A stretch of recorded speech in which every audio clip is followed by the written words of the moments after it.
Hi everyone. In this video, I want to talk about the new Azure Storage SFTP capability that integrates with Entra ID. Because when I think about Azure Storage, it's very much one of those foundational solutions that's used in so many places, so many types of environment.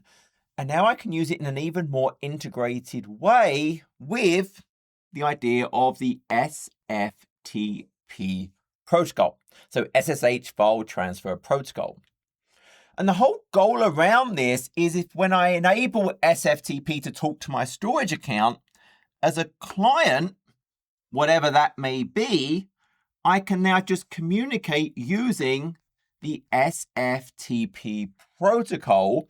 I can use an SFTP client to access, manage, transfer the various files. Now, to do this, what I will require on the storage account is actually a couple of different things. So I have to have enabled the hierarchical namespace on the storage account. So that's saying when we create the storage account, we enable the hierarchical namespace. We think about it as the Azure Data Lake Storage Gen 2. We get true directories as part of it instead of, hey, there's a virtual directory, which is really just made up as part of the file name and gets viewed as directories. So I'm going to enable the hierarchical namespace when I create the storage account. And then as needed, I turn on this SFTP capability. So I can both enable and I can disable it really at will. And once I've enabled it and it's a hierarchical namespace storage account, then I just go and connect to this over the regular port 22. And I'm using SFTP. So it's going to be really, really useful when I have some application that's used to talking using SFTP. And I don't want to have to refactor. I don't want to re-architect anything. I just want to go and move to start using Azure storage for that. So as I talked about, hey, it's a hierarchical namespace storage account. And then I go and enable or disable it. Now, there is a fee for enabling SFTP. So if I jump over, we can see right here, to turn on SFTP, you get charged, in this case for this region, 30 cents an hour. So it's not saying I would just go and turn on for the fun of it. I would enable it when I have a very specific need. If I look at my storage account, we can see that, yes, this storage account is hierarchical namespace. I see it enabled. And then if I scroll down and look at my settings, we have SFTP. And then once I'm within SFTP, I have gone ahead and enabled it, which is why you now see I have an option to disable it. So I can really go ahead and enable and disable this at will. Now, one of the challenges we faced with this is when it first came out, and I could still do it, but obviously I have to authenticate. And the way this one option is it leveraged local users. So at a per storage account level, I would go and define the different users, and I would define the very specific ACLs they would have, and I could have up to 50,000 of those. And then I would authenticate as one of those local accounts as either an Azure generated secret password or an Azure generated certificate. You couldn't bring your own. And so these are very long-lived credentials that then you have to manage separately from any existing identity that you're used to. I think of Entra. And they didn't adhere to any of the regular storage permission models. So it couldn't use role-based access control, couldn't use attribute-based access control. And so this was super painful. Imagine someone leaves. Hey, I forget to disable this account. They have a backdoor to access the storage account. When someone onboards, I have to go and create the account. If I want a partner to be able to use it, I have to go and create an account. If I want to audit it, well, it's not part of my regular Entra sign-in logs. I can't track it very well. And then if you start thinking about what organizations really want to do today, which is MFA, which is passkeys, which is conditional access, I can't do anything with these per storage account, local users. It's really not a good solution. So as you would expect, the solution now is I do have the ability, if we think about our Entra tenant that is trusted by the subscription, well, I can now leverage those.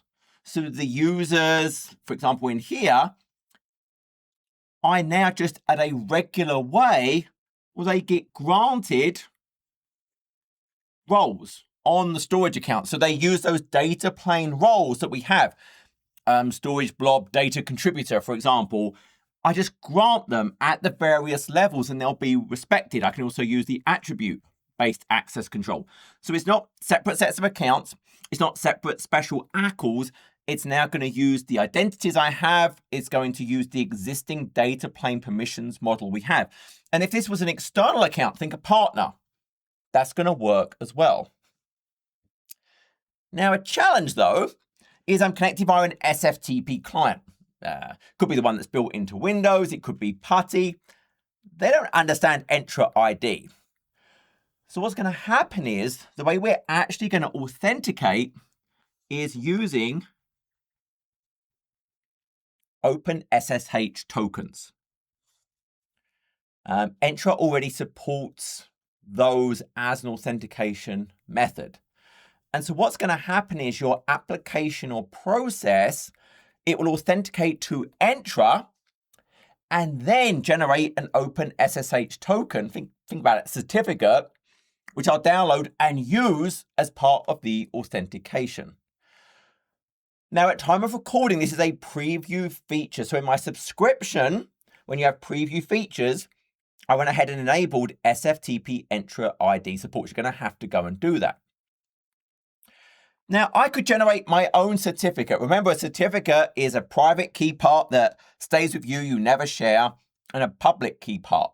I can use the SSH keygen, and that would have to be the RSA to go and create it, but I don't have to do that. The AZ CLI, for example, the PowerShell modules, which enable me to do this, will go and create the certs as well for you.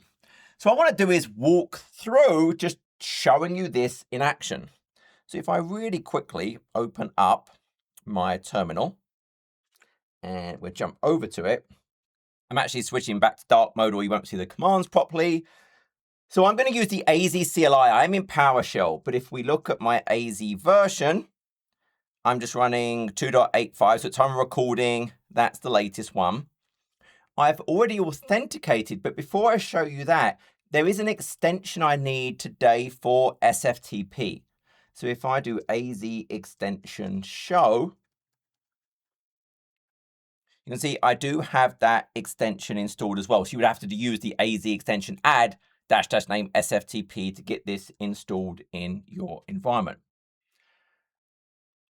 Now, because I've already authenticated, the next thing I have to do is just go ahead and create this open SSH token to connect to Azure.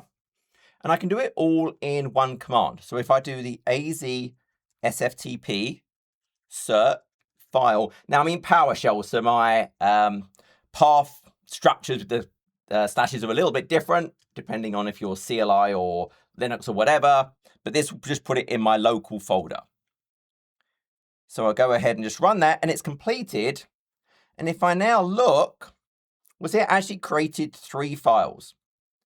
So what I have here is the public key, the private key for my regular cert, and then the open SSH cert, so the token I'm actually going to use as part of PuTTY. Now, if you already had a certificate you wanted to use, I could have just added that as part of the cert command, and it would have just been a -- public key file and the public key file I wanted. So it would have been super easy. I can actually go and look at what it created. So if I use, and again, I'm in Windows, but you should be able to use this on whatever. I can go and look at my open SSH token, and you can see the principle down here. And it's only the first part. I don't use the part after the @ sign when I actually go and authenticate using this certificate. So it's just the first part before the domain name. And then I'm just going to use this token through my SFTP client. Now, obviously, when we actually go and focus on this and use it, I have to have a path. So for my client, I have to have a network path to the storage account. So if there's a private endpoint it's exposed on, I have to be on a network that has an IP route and the DNS resolution to resolve to the private endpoint and then talk to it. If it's on the public network, well then I have to have opened up the storage account's firewall to allow my public-facing IP address to be allowed to talk to it. So they're all things I would have had to have done. But with all that done, now, if we jump back over to my terminal again, we can actually go ahead and connect. So what I'm going to do here is I'm using the SFTP command. I'm telling it details about the key type I'm connecting to. I'm telling it the certificate file. So that's that OpenSSH, the public key part. And then it's the name of the storage account dot my authentication, my username. But remember, it doesn't have the suffix part, the @saviltech.net. And then the rest of the command is just the storage account DNS name. So that's it. So I'm passing in that OpenSSH. I'm going to say yes. And I'm now connected. So if I look around, I can see there's an images folder. Let's go and look in the images folder, see what's in there. Let's get the dog cartoon.png file. And we'll exit. And then we'll look at it. And sure enough, I generated this quickly this morning. This is the dog cartoon of me and my 4 dogs lounging around. My smile wasn't really that big. I don't normally look like the Joker. But you can see there's me interacting pretty easily with SFTP using just a regular client. I can access any of the tiers, so hot, cool, cold. It will write using the default tier. Now, something really important though. The cert I'm generating here is valid for 65 minutes, and this is by design. So this is a 65-minute lifetime. Now, if I'm doing a write and it expires, the existing write would continue, but I'm going to implement logic in my app to recheck and get a new OpenSSH token as it's expiring. And this is a very familiar pattern. If we use an access token, they're normally short-lived to around an hour. So it's following that same idea. So if this was compromised in some way, it's very, very short-lived. And most interactions, when I think of SFTP, are short-lived. It's a burst of activity. So it's not really going to be an issue. And then the key point here is, so I've authenticated, I've got this OpenSSH token as my identity, and then it's just a regular data plane. Remember, it's a data plane permission on the storage account that now takes effect. So if I was to go and look at my storage account, you notice I've added no local users here, but you saw me access it. And to prove I'm not tricking you, if I look at the container, you'll see it's the same files that you saw. But if I go and look at the access control and look at my role assignments, what you'll see I added was a data plane set of permissions. So I added storage blob data contributor, and that's the important part. So that's at the data plane, not the control plane. So that lets me actually go ahead and interact with the actual blobs within the storage account. That's the critical part of making that successful. And those local users, it will get phased out over time. Like, there really isn't a good reason to keep those. So eventually, it's still there. Today, you get a choice. I can disable local users at the storage account level.